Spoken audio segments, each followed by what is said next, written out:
Welcome to the Outliers Podcast, celebrating the people, the skills, and the tools that create stories worth reading.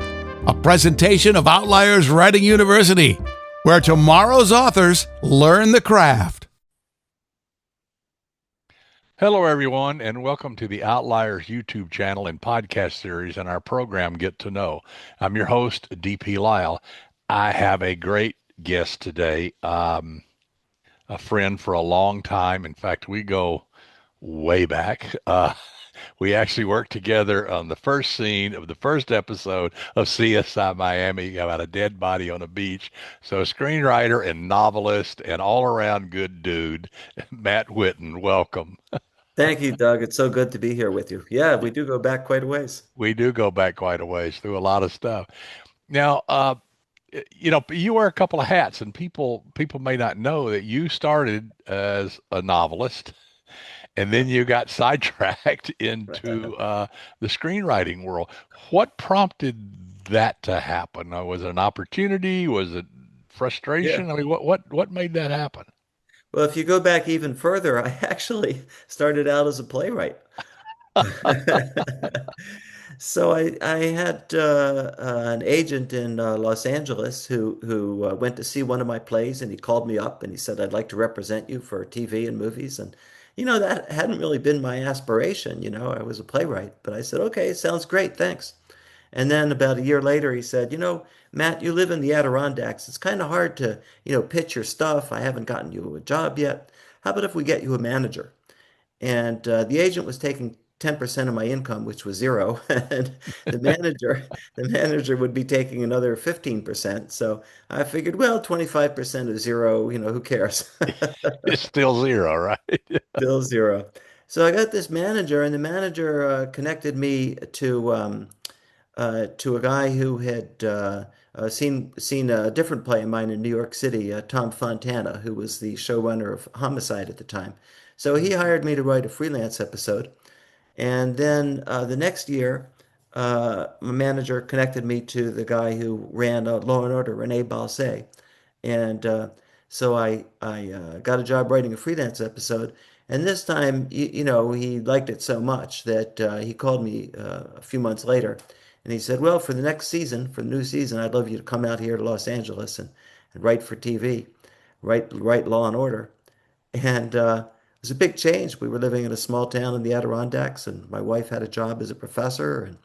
And I was at that point, I was writing novels at that point and doing pretty well with them. But it's hard to turn down when TV calls, the Right. excitement. So we moved from Saratoga Springs, New York, town of 25,000, to Los Angeles, and started a new life. A cast of millions. Yes, yeah, and a lot more traffic.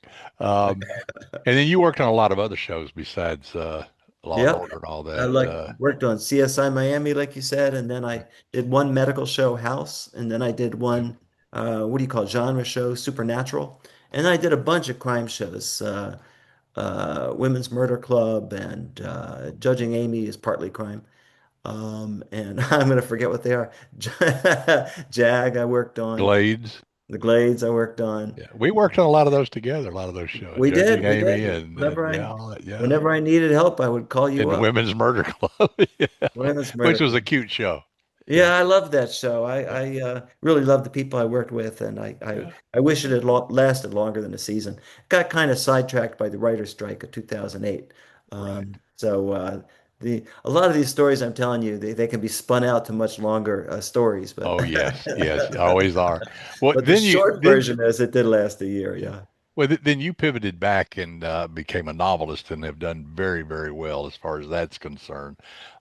You've had a couple of really, really well respected books out.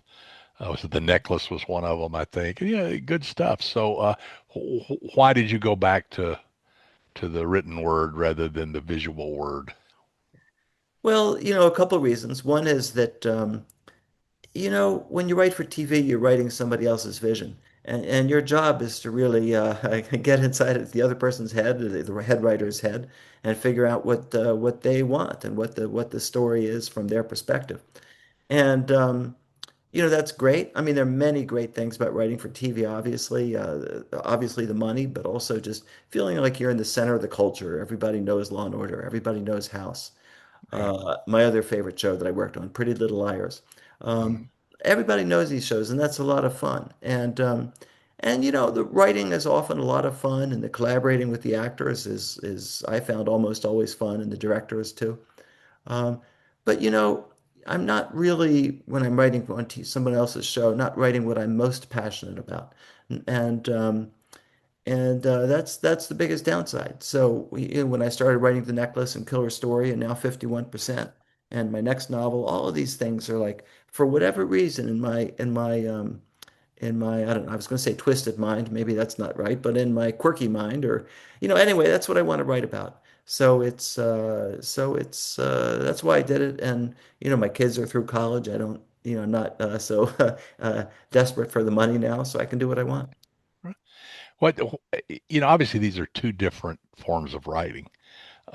They really take two different skill sets, yet with a lot of overlap. Of course, if you did the Venn diagram, there's some overlap. But what do you see the major difference between actually sitting down and penning a screenplay versus penning a novel?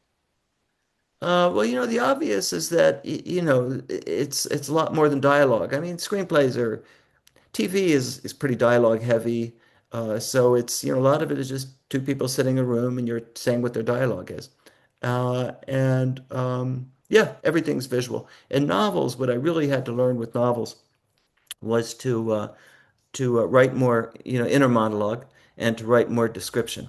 People like that, in novels, and you don't need much of it in a screenplay. In a Yeah, screenplay, you can just say, exterior house, and maybe describe it for two sentences or one sentence. It's fancy, whatever, Victorian house. And in a novel, you have to write more. So that's what I had to get used to. I did write four novels back in the late 90s and early 2000s before I right. started writing for TV. But, then I didn't write them for about 20 years. And so I was like Rip Van Winkle of novel writing. And so I'd forgotten what I had known. So my first draft of my first novel when I came back, according to my writing group, and I'm sure they're right, did not have enough interior monologue or description. So that was the big thing that I had to learn. And then my second draft, by the way, had too much. Of course, of course. And then the third was on target. And I've actually talked to other screenwriters, at least three or four, who have told me the exact same story, just word for word what I just said. And then there's some things that are in TV that you have that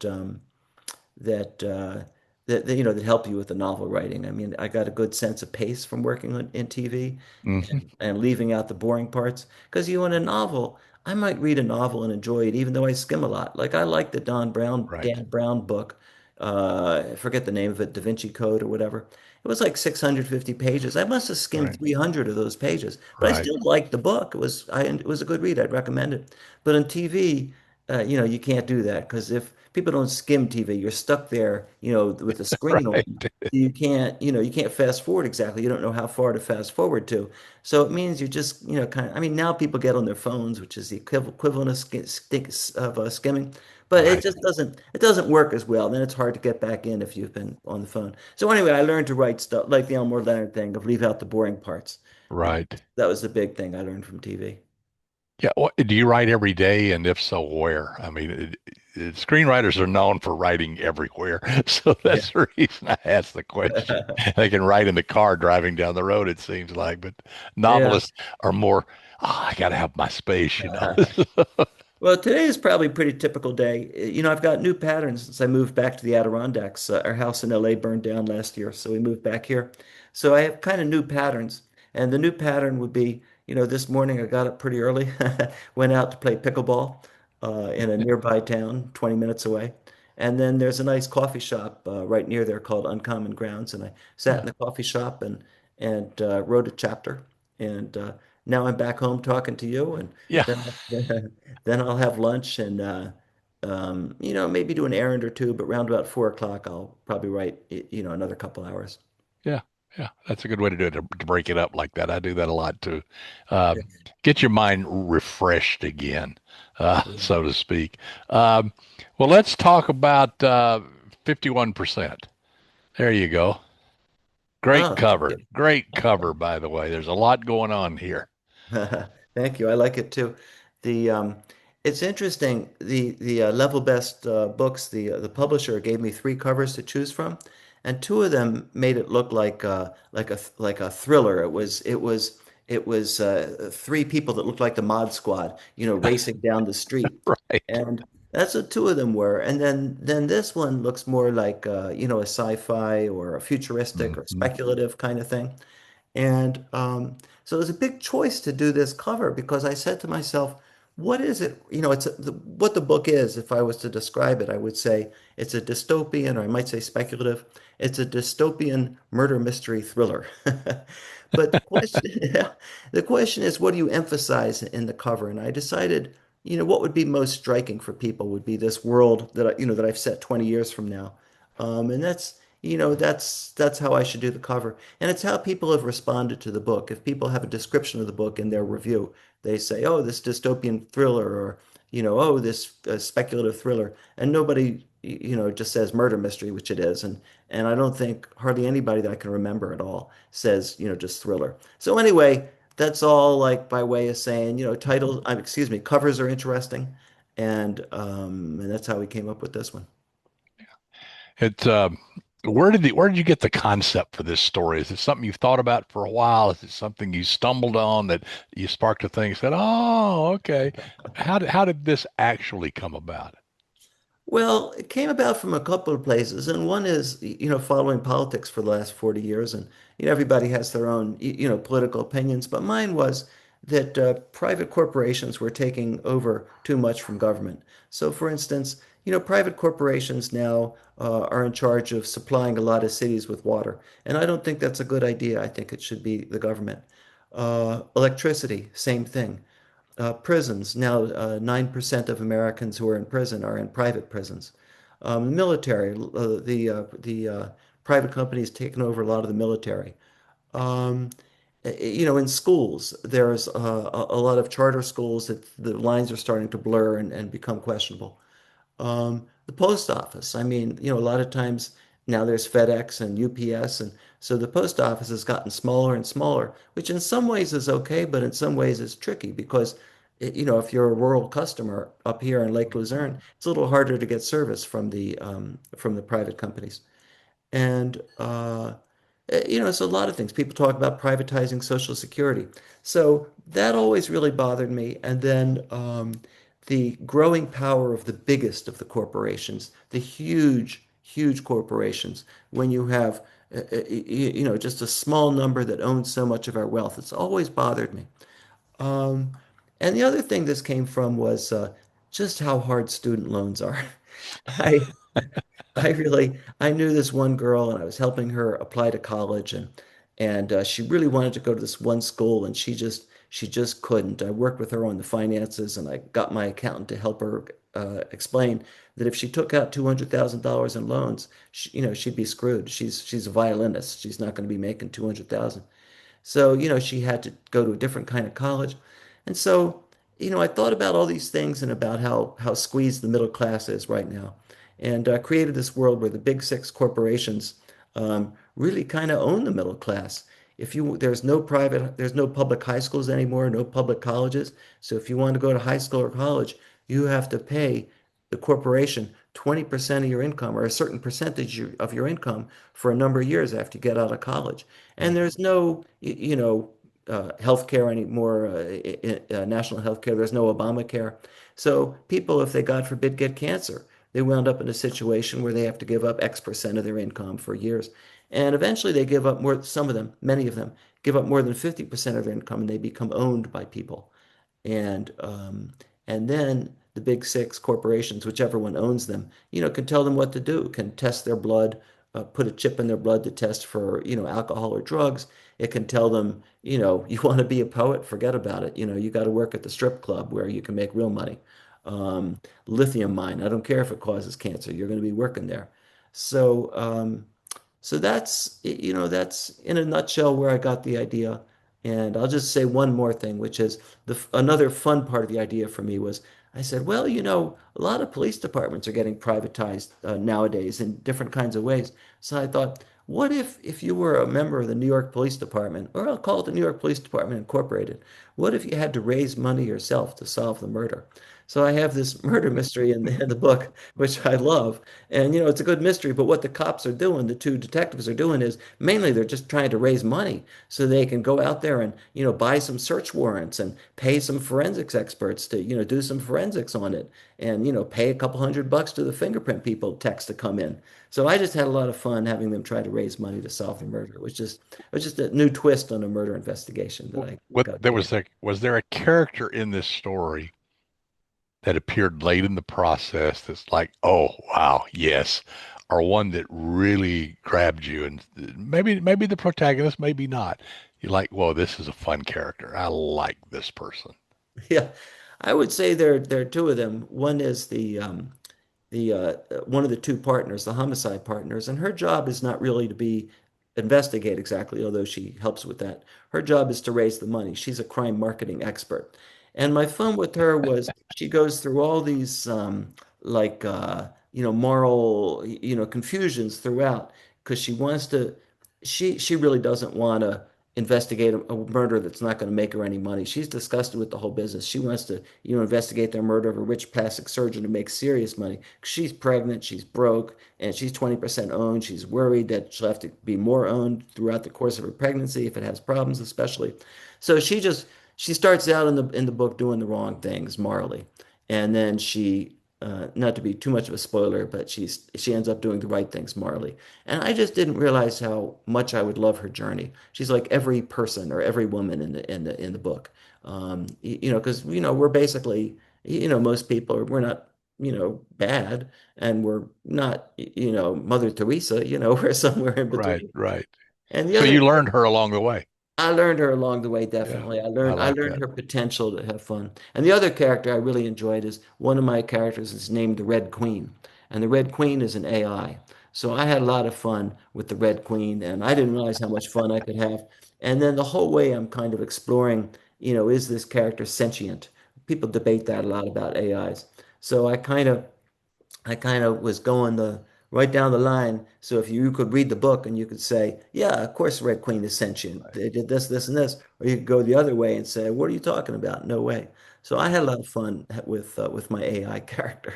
Yeah, it just seems that way. It's not real. Exactly. That's Yeah, the problem with AI. It can seem like it really knows right. what it's doing, but it really doesn't. Not yet. Let's put it Well, that way. that would be my feeling too. Yeah. And I agree with you. There are people who believe other, including some pretty Yeah, I reasonable, know. reasonable seeming high tech people that say no, at this point, these AIs are sentient, and it's kind of a feeling like. Then there's a feeling that I've heard. I'll try to describe it real quick. It's off topic, but this feeling that if you do something, if you act in a certain way, it doesn't exactly matter if you're sentient. What matters is what Right. you do. So if a character, if an AI does these things in a certain way, let's say in a nice way, for instance, if they act nice, then that makes them, in fact, nice. Hmm. Um, it's kind of an old Jewish tradition that like the important thing is what you do. It's not what you believe. It's not what you say. It's our actions. Our mitzvah is the Hebrew word for good deed. What matters is what kind of deeds we do. So anyway, that's a digression, but I do find people's attitudes toward, including mine, but people's attitudes interesting toward AI. Well, essentially, I mean, this echoes back obviously to Cyberdyne and Skynet, of the Terminator fame, how it became sentient and took over the world, and even further back to Hal, open the pod bay door. Mm. I can't do that, Dave. You know, Oh yeah. you know. So Arthur C. Clarke was a pretty smart guy. He saw this a long, long, long time ago. Yeah. So, Yeah, so, that's uh, true. yeah, it's interesting. Well, where can people find you and find the book and get to know more about you and not only this book but your other books? Where can they go to get 51%? Thank you. They can go to my website, which is mattwittenwriter.com. And they can also find me on Instagram, which is Matt Witten 22, and some other places, but those are the two best. Okay, cool. Yeah. Well, Matt, as always, it's such a pleasure to talk to you. We haven't seen each other in like days. Was it 4 days? But it's always good to chat with you and keep up the good work. And I hope 51% does exceptionally well, and I'm sure that it will. So Thank you, and keep up the good work with Outliers University. well, we like you being an outlier, being part of it. We appreciate it. Thank So that wraps up this episode of Get to Know here on the Outliers YouTube channel and podcast series. And as you know, we will be back with more shows. So until then, keep reading, keep writing, keep having fun, and of course, don't get caught. The Outliers Podcast is a copyrighted presentation of Outliers Writing University. All rights reserved. Learn more at outlierswritinguniversity.com.